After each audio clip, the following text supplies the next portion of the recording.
Alright, yo guys, what's up? It's your boy, the Geeky Gangster here, coming guys today with another video. In today's video, we have a Q&A. I'm going to be answering lots and lots of questions for you guys, hopefully giving some creative, intriguing, fun, funny, epic, amazing, outstanding answers for you guys that you guys so deeply enjoy. Hopefully you guys enjoy the answers to these questions so much that you both hit the like button on the video and subscribe to help me reach 250 subscribers. We're on the road to it right now, guys. A quarter of 1,000 people, bro. That's crazy. I'm going to do absolutely something intense and insane for 250 subscribers. You guys will not be disappointed if you help me get me there, I promise you. But we're going to be starting off with the basic question from the Geeky Gangster. And he said, where do you see yourself in 10 years time? So this is just a basic question that every single Q&A video sort of either starts off with or has somewhere within the video. Where do you see yourself in 5, 10 years? Well, basically, I just want to be working a full-time job, independent, and I want to have a very fun to be around wife that a wife who she herself enjoys the day ins and days out and the small things in life, and it's just a very enjoyable woman to be around. And I hope we have a very comfortable home together. Not necessarily, I don't want to be rich, guys. I don't necessarily crave money or anything, but just a very comfortable living situation with that woman, and just going in the days in, days out with her, you know, working some basic job, 40 hours a week, making like, 10 seconds to insertion. you know, just barely above the livable wage, you know, 5 seconds to insertion. type shit. But just, you know, being married, and I don't know, like, if we might have a, dude, that's so scary to think that I don't know if I'll have a kid in the next 10 years of my life. Like, in the next 10 years, bro, I might be responsible for another human being. And like, just thinking that, like, right now I'm like a complete moron who just like records videos like these and just sort of like goofs off in life and just straight boofs 24/7. And less than 10 years I might be responsible for another human being. But me and my wife might just, you know, we might just do like arts and crafts together in our comfortable house, and then we might, you know, we might have like a dog or something. I don't know if I really want a dog, but you guys know what I'm saying. Just a comfortable life with a wife that also enjoys her life on a very deep level, and just a very lovely, perhaps autistic woman. Question number 2, guys. The Kiki Gangster asked, what are your other favorite YouTubers? So recently I've been binge watching this girl named Connie Ramos. She's a Portuguese YouTuber who basically just makes vlogs where she smokes like cigarettes and different stuff. And she sort of talks about her life. She talks about stoicism. But dude, I just love her calm personality so much. Hello beautiful people from the internet, it is Connie over here. Today I was just going to chillax by myself. I already had a 2.0% alcohol lemon beer. I don't know, it's really good. I really enjoy this one. A pack of 6 you can get for €2.56, and I think that's a banger personally. And I was gonna have a cigarillo and I was just gonna chill. I have my incense running in the back. I have my... And in general, I really enjoy watching women YouTubers, like adult women YouTubers, talk about their lives and stuff in their room, and just sort of like chill vlogs from women. I very deeply enjoy, because I feel like it makes me feel less alone in life if I can just listen to a woman talk about her life. And I feel like, you know, you know, maybe other dudes and are going to be watching this and like, bro, you enjoy watching girls talk about their lives? Question mark. And it's like, yeah, I kind of do. It makes me feel a lot less alone when I can just hear like a calm female. Am I not in a party right now? Shoot. Yo, I accidentally left my Xbox party, and oh, dude, I almost just got bullied there. for a second. But I just really enjoy watching female YouTubers. It makes me feel less alone. I enjoy watching Moist Critical a lot, Penguins Zero. I enjoy watching Casino Kings. Casino Kings is another huge YouTuber that I love watching. Their name is pretty self-explanatory. They make casino. The last 2 times that we did this in a casino, it has been great. So we're gonna be doing our biggest spin. It's gonna be $40. We're gonna be going for this massive, mega, grand jackpot for $880,000. I'm gonna be the next Vegas man. Here we go, 40 bucks. $40 spin. That looks like nines? Dude! Wait. Nothing. Nothing. Nothing. Absolutely nothing. Nothing. So what do we do now? Do it again. All right. Related videos. I watch some other gambling videos, but definitely Casino Kings is like my #1 go-to gambling YouTube channel. Again, it's just that I love their personality. They're very upbeat. I like watching PewDiePie sometimes, but dude, PewDiePie, like now it's just like life vlogs and Minecraft videos from PewDiePie. So like if you asked me a year ago, PewDiePie was definitely my favorite YouTuber for multiple different years. But yeah, guys, so moving on to question number 3. We have the Geeky Gangster asked, what made you start doing YouTube? Or when did you start doing YouTube? Take us back to the beginning, Geeky Gangster. And okay, so when did I start doing YouTube? Well, I started doing YouTube when I was 14. The summer in between 8th grade and 19 though, for sure. And I was just sort of thinking about doing YouTube, so I guess I could document like moments throughout my life, like playing video games with my friends, and I could document memories to look back on. I think that's like the biggest reason I wanted to do YouTube. It was sort of like a photo album or a diary sort of thing for me. Like I wanted something to collect that I could look back on in my future, and I found that recording YouTube videos and having them all posted somewhere, like it could gather outside attention, which was a pretty cool thing, but also would be a way for me to see my growth and to see like how I was as a teenager in my adult years. I can easily just like look back on them, and that was one thing that like really made me want to start recording them. And then I just really enjoyed, playing. I really enjoyed playing video games with my friends. I just really enjoyed editing videos, having an intro, the whole like 9 yards of like finally making a video public, just like publicizing a YouTube video and seeing like how well it was going to do and how many likes it would get and stuff. Well, it was a very entertaining system for me. And just the fact that I looked up to so many other YouTubers at the time going into high school, that's also another thing that inspired me. So when was it? It was this somewhere in between 8th and 9th grade, and I sort of asked my dad, and he said, like, you should try it out. And it's like, the worst case scenario is like you try it out and then you don't like it and then you just quit. It's not like you're going to lose anything if you try, And I think that's a very good life motto in general. Like, if you're wondering about whether or not you should do something, obviously that you guys understand, but like if you want to like go into something, or if you want to try something out, like you definitely should. And then the worst case scenario is like you don't like it and then you just back out and return to normal. So the worst case scenario for most things in life that you're thinking about trying is just that your life returns to how it is right now. So the really like a lot of the anxieties we have about trying things is very I definitely understand it, because I struggle with anxiety a lot throughout my life, and I understand that's a non-controllable thing. But just on a realistic level, it's very stupid, because a lot of times the worst possible outcome is just returning to life as normal. If we try to go into something new, we either enjoy that thing and it works out and we keep on doing it, or it doesn't work out and you go back to not doing it like you already were.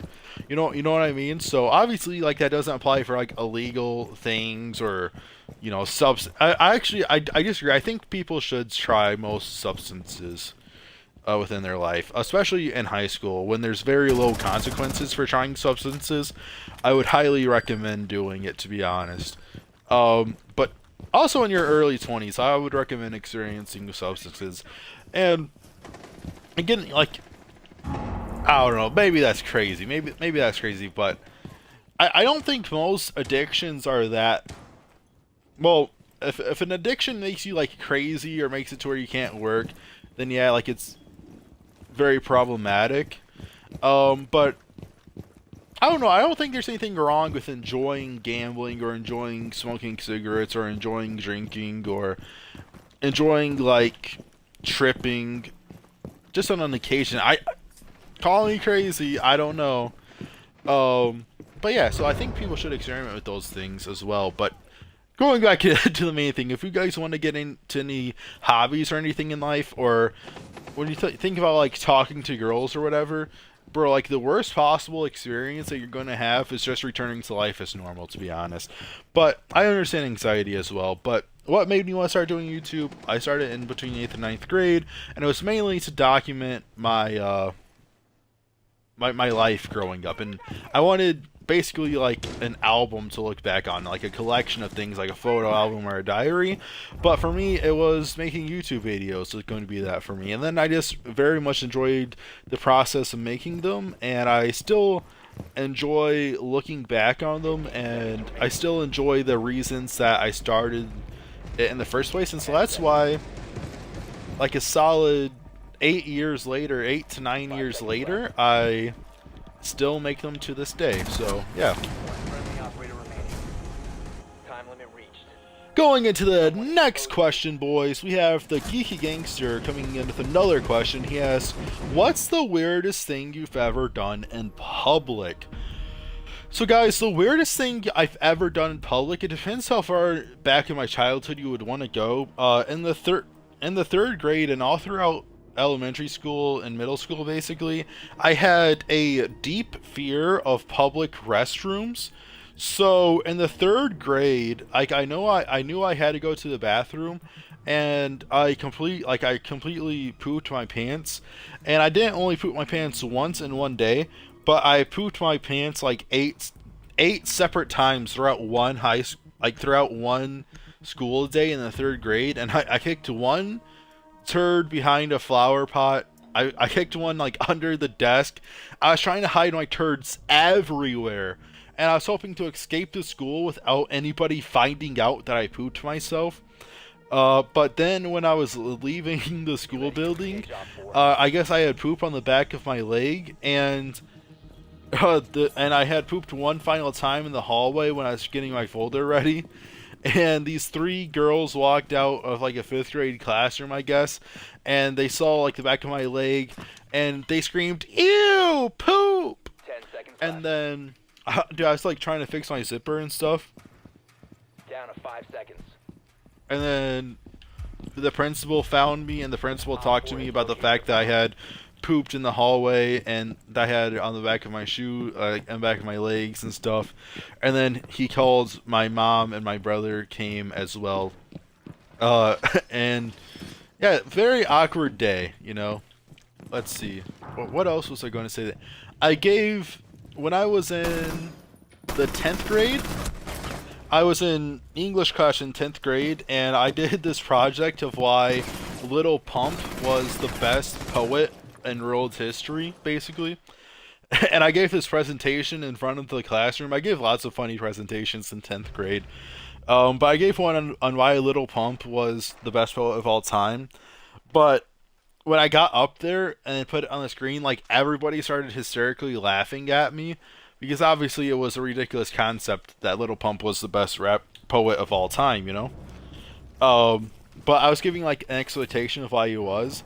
But everybody started like laughing and recording and like putting their phones up at me, and it gave me like the worst possible anxiety, to where like I started like heavily like shaking my legs and like wobbling and stuff, and I was like getting like so nervous, and like I couldn't really handle the reaction that my classmates gave me. So during that time, like I just started shaking really bad, and that was embarrassing. I kind of sort of had sex in public, but I feel like that's normal, even though that's the only like illegal activity that I've done in public. But that was kind of cool, I guess. That was a nice experience. I don't necessarily regret doing that, you know. But it is illegal, so that's kind of the weirdest thing I've done in public as well. So that's 3 answers. Pooped myself in public, gave an embarrassing, you know, presentation in front of a classroom that everybody laughed at and recorded, and forced me to like shake and become like overwhelmingly nervous and freeze up in front of my classroom. And then having sex in public was also kind of weird. Going into the next question. This question is actually coming in from the Geeky Gangster Boys. Thank you so much for the Geeky Gangster for this question. He says, describe your first kiss.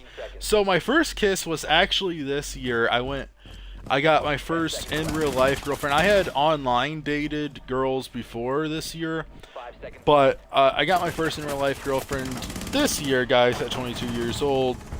It was like, my first date was actually on my birthday, February 6th, and then my second date was like 2 days after that on the 8th, and we went to this movie theater and watched Argyle together, and this movie theater was right outside of like a nice river with like a really nice river walk. And so like after the movie got done, I was like, hey, do you like want to go home, or do you want to like walk along the river with me and like continue our date like a little bit longer? She's like, yeah, like let's walk around the river. And she was like, do you want to hold hands? I was like, yeah, sure, let's hold hands. And then so we walked along this river, and then eventually like we found like a very, very, very nice wooden swing. Like it was a bench wooden swing to sit at together, and it was like right under a nice tree, like right on the river. Very like beautiful place to be swinging, nature spot. Like obviously, like even without the memory, like you know, trees, river, like you guys get the picture, right? And then we were just like talking about life and stuff together, and talking about like what we want for like our futures, and talking about like our dating histories, I think, and talking about just like different things we're going through in life on the swing. And then it got like sort of like romantic, and I was talking we were talking about like how tall each other were, and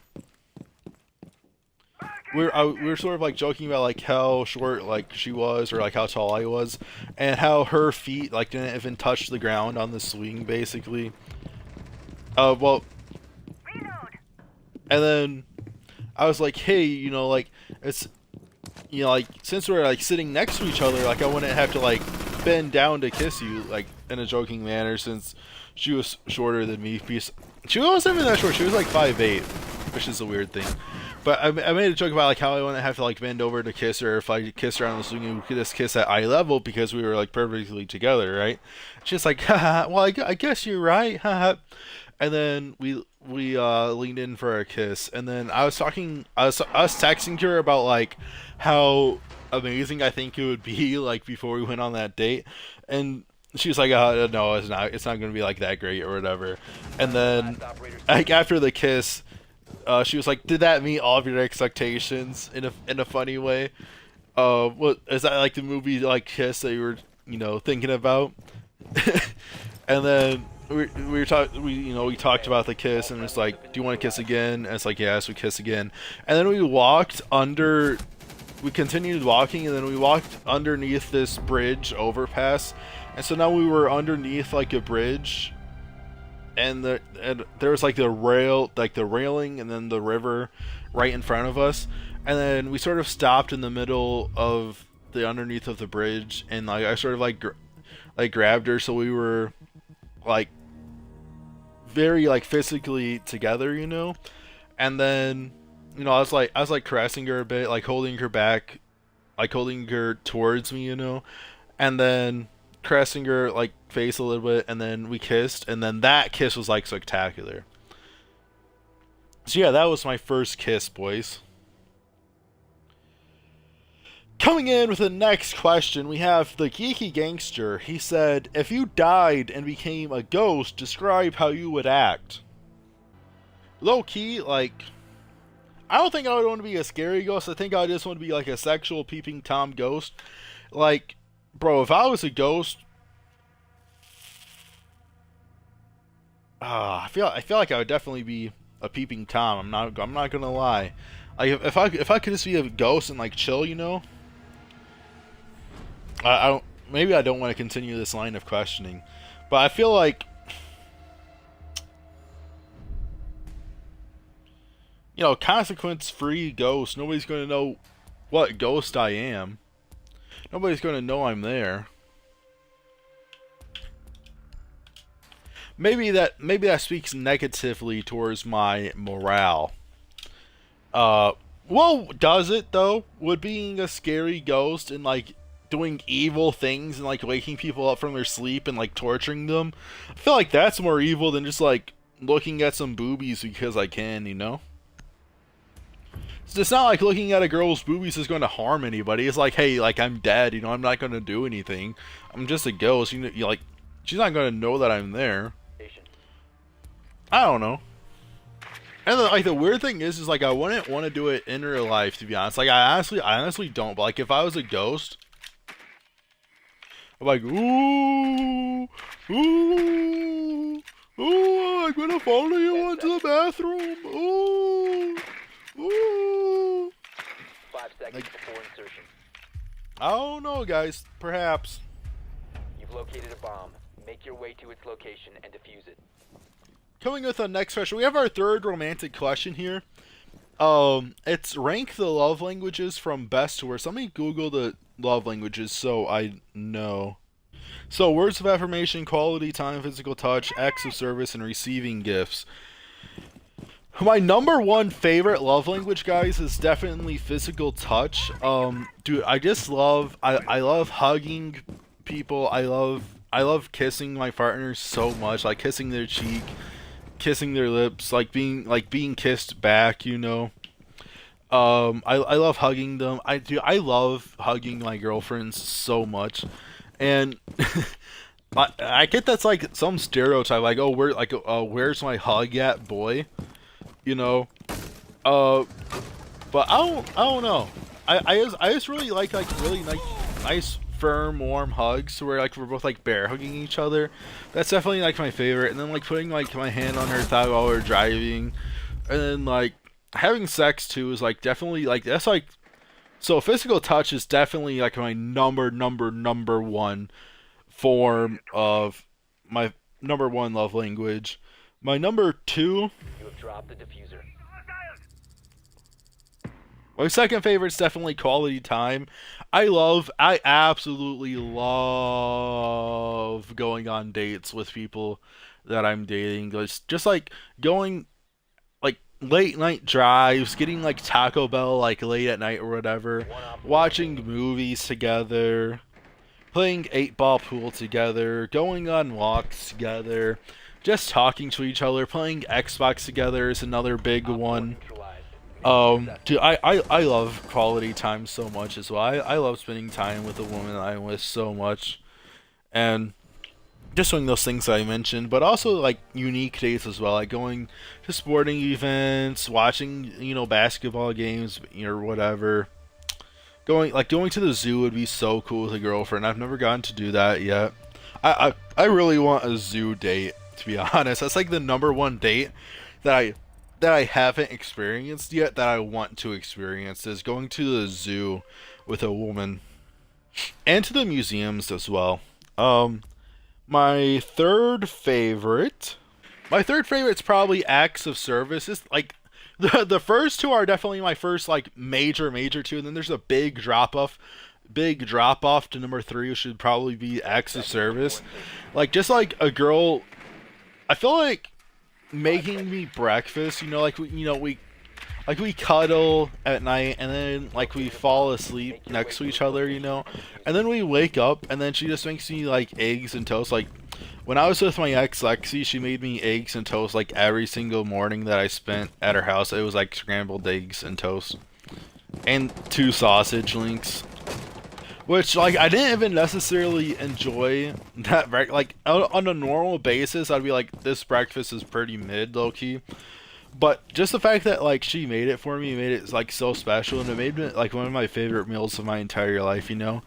And definitely like, bro, when a woman cooks for me, it's a very beautiful thing, honestly. And again, that I feel like that can come off as misogynistic. You're like, oh, you think women belong in the kitchen? Question mark. It's like, no, but you know, God, dude, I'm going 0-2 now.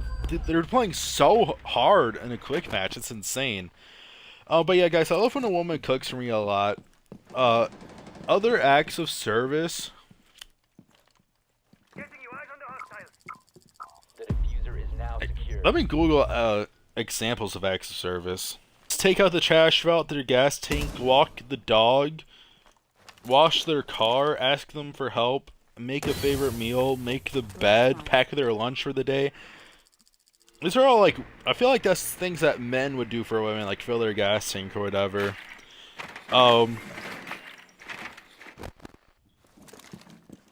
Making food for them, like basically like cleaning. So yeah, the other acts of service I really kind of despise. I guess it's just, I guess I just like being cooked for it. Like filling the gassing, like, I don't know. Other acts of service are pretty weird to me. Like, I like being independent, and I want a girl who's independent in those sort of aspects as well. Like, I don't know. I feel like lots of men want to fill the gas tank or whatever for their girlfriends. I would feel sort of weird doing that. I guess I'm just not that kind of guy, you know? I mean, I would do it. I don't think I'd be comfortable paying. Well, if she was driving us around like a lot, I guess I would offer to help pay for gas.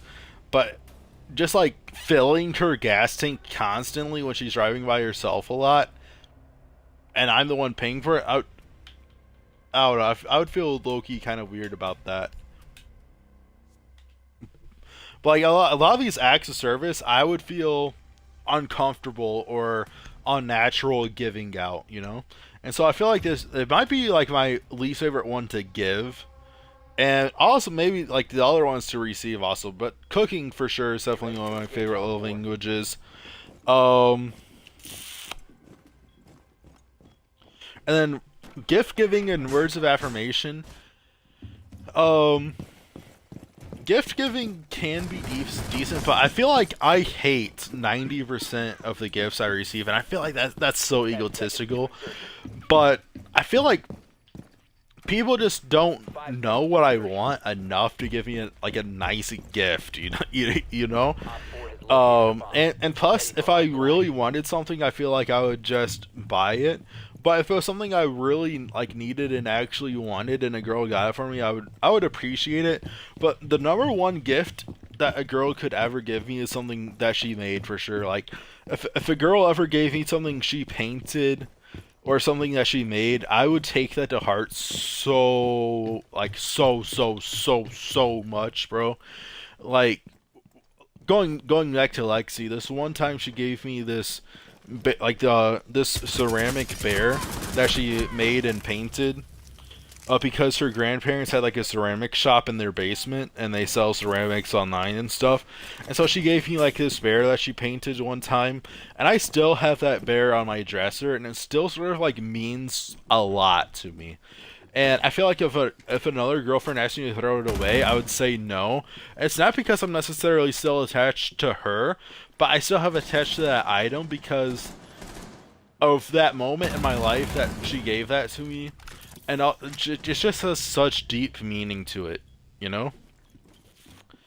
And I feel like I really felt loved when a woman made me something like that. And I guess it relates to cooking for me as well, you know?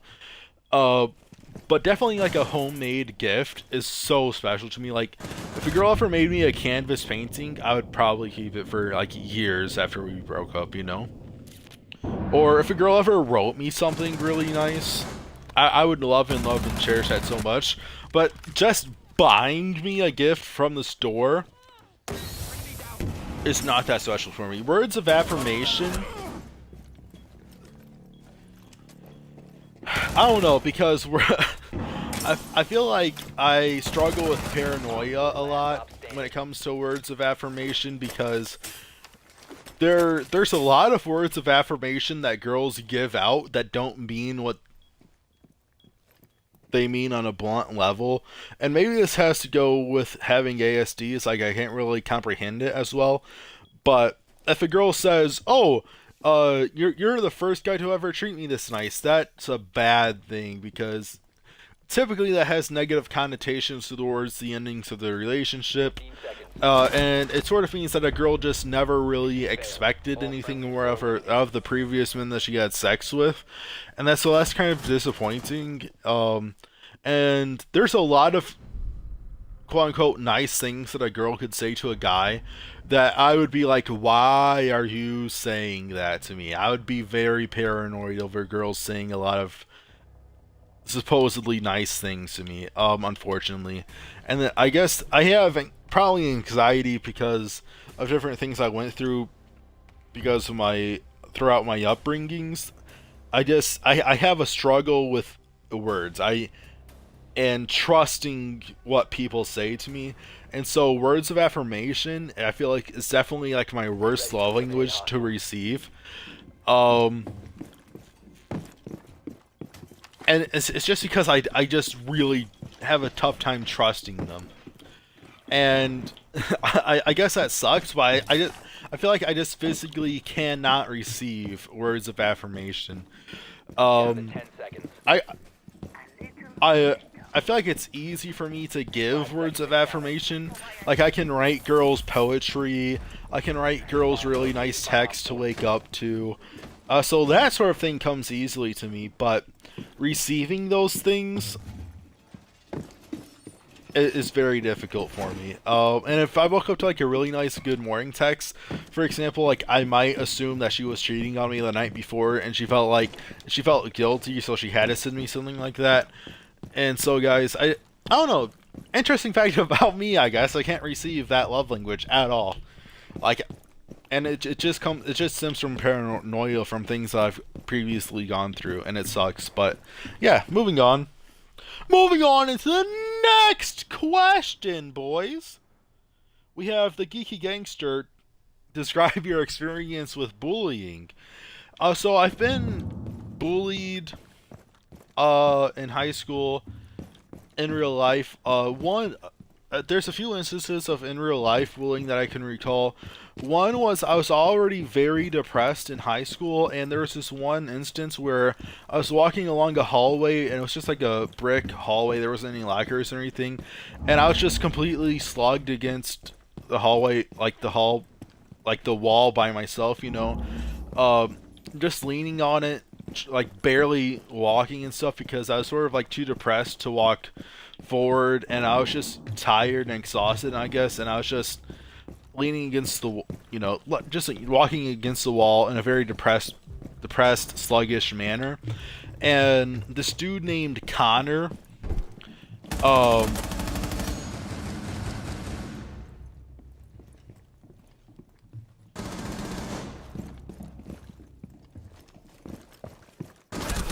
friendly operator God, remaining. bro. But this dude named Connor came from behind me when I was doing that, when I was walking like that, and then he just screamed, like, "What's wrong with you?" You, like, basically called me a freak, laughed at me with his friends and stuff, and he had like 3 or 4 friends with him. All friendly. They're all like laughing and questioning why I was acting like that. And that was, I feel like kicking somebody while they're already down is the worst form of bullying, you know? And then another form, a lot of times I used to ride my scooter around this old trailer park that I lived in, and I had lots of encounters when I was doing that. This one time I was like sort of attacked, and like they threw like water balloons at me, and then, you know, a lot of times they just try to like run up and mess with me, and I got into like a few fights and stuff. Very few physical, unfortunate encounters when I lived in that mobile home park. And then online bullying, I used to do TikTok. Well, back in like 2018, 2019, I got canceled a few times on TikTok. and so I've received tens of thousands of hate comments. Anyways, guys, so receiving tens of thousands of hate comments on TikTok, it made me realize that bullying isn't that bad, because the people who bully other people are very stupid and unoriginal, and a lot of times people try to cope and soothe with bullying by saying, oh, hurt people, or if people bully you, that just means that they're hurting inside, so you shouldn't focus on it too much. They typically say something like that, but the truth about bullies are they are like the most stupid people you will ever come across in society, and their unoriginality really makes me not bothered by bullying anymore. Because when I was receiving tens of thousands of hate comments, like, they literally all said the exact same thing. Like, throughout years of my life where I was just receiving thousands and thousands of comments, and I'm not exaggerating when I say it, like a 2 or 3 year period of my life, I received like a little over 100,000 hate comments, I would say, because at multiple different times, people, you know, I was just blasted on the internet, made fun of in huge ways on TikTok and stuff because I had cringe videos blow up. But every single comment said the exact same thing. And then I just realized that these people do not have it within their skulls, like the ability to say anything creative or original. And it made me stop giving a shit, because I was like, what? I just don't care at a certain point. You know, being called the word incel, you know, like 50,000 times. And it's like, dude, could you please call me something original? Like, if you're going to bully me, can you spend like 15 seconds just come with something that you actually want to say to me to hurt me, instead of just saying things that you've heard regurgitated so many times before? And, you know, just quote-unquote funny things that you've heard over and over and over again other people saying, so now you're saying them to other people to try to hurt them. And just the unoriginality of bullying made me overcome bullying and just not care, you know? Because it's just so stupid, man. I've never received... Well, there's been like... There are over 100,000 hate comments. I would say probably 150 of them I recall as being unique and well thought out. And I actually appreciated those ones so much. Like those didn't bother me either, because I was just... I wanted originality and people who, you know, were wanting to bring me down so badly.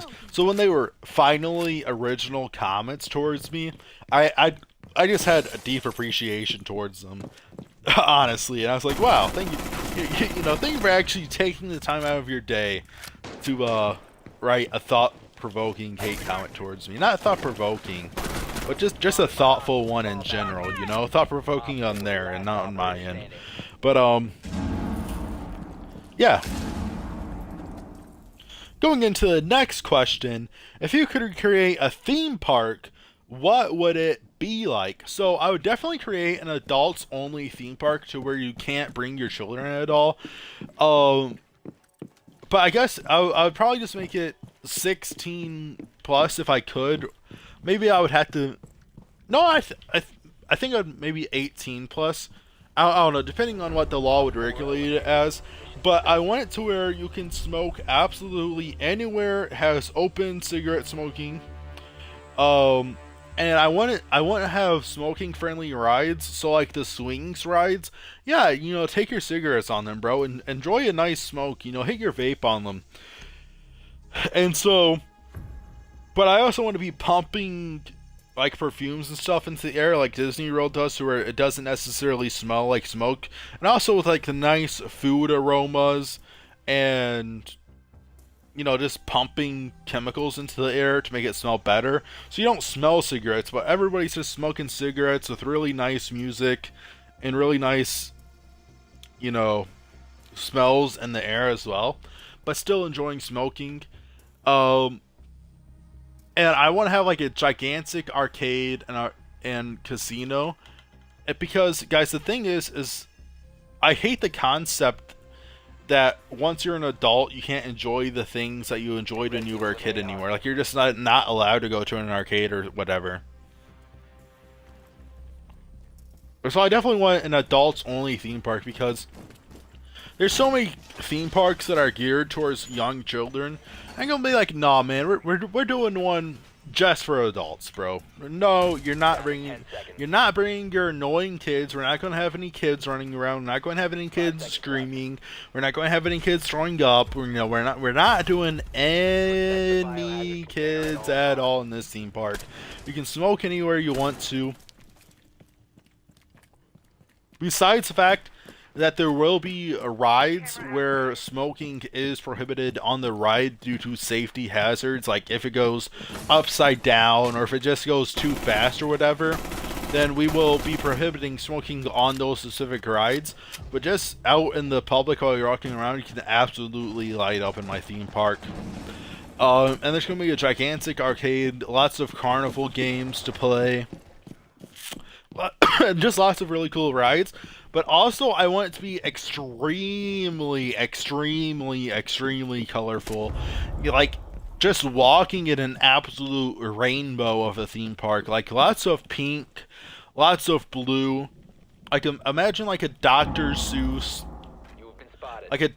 sort of theme park, and that sort of color scheme is what I go for as far as the color scheme. But yeah, so a smoking theme park where smoking is allowed, adults only. No, I don't think I would have any, degeneracy. Like, we're not going to have a club or anything. We're not going to be getting wild or anything. But you're just going to be adults only, where you can live like a kid. But you can smoke. Did you guys know that if I built a theme park, you could actually smoke at it? Question mark. Do you guys know that? You have been spotted by hostiles. Fall back. Pretty cool. Now, where is this guy?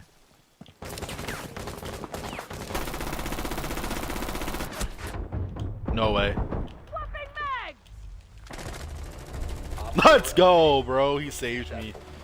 But yeah, going into the next question. So, Dr. Seuss color scheme. Smoking is allowed. Giant casino, giant arcade.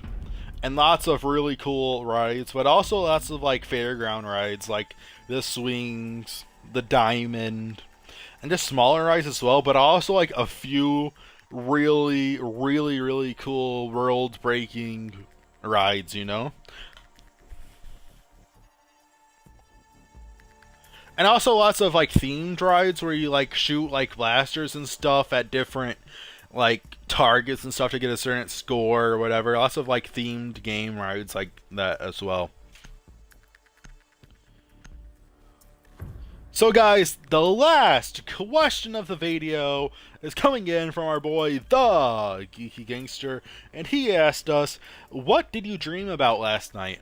So last night, or maybe it was the dream I had today, but I think it was last night. I had this dream that we were like me and my friend Luke and my friend Daniel were in this factory, and things were basically stockpiling, and they were yelling at me for being late to Bible study. They were like deeply disappointed. They're like, no, Eric, you were late for Bible study, Eric, man, like you're supposed to be at Bible study, and you were late today, and we could have really used you on time.